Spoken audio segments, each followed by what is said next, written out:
This is Amahialin, Pakai Hatsa, Reverend Father Zhang Fugin Keiman, Papatin, Zapapatin, Hagautin, Patin Mina, Pondon Let, Kilsuna, Kani Itai.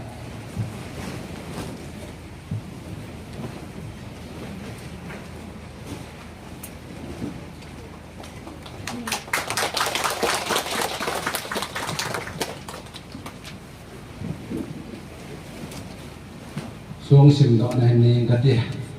Jungwang Pathin Zanggo kum Soma Linna Golden Jubilee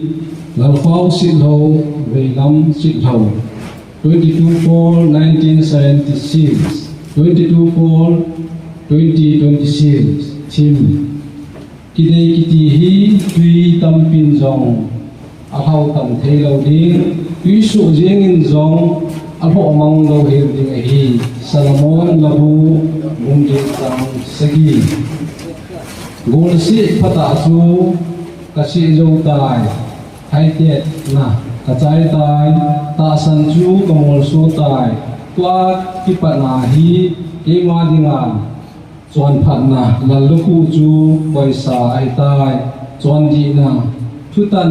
Pakai Chun Hijini Ko Ni Le AP Ding Ahi Kema Chang Jing Bu Kilobin Ama Hungkila Ding Ngai Ducheng Si Zong Su Api Ding Ahi dedicated by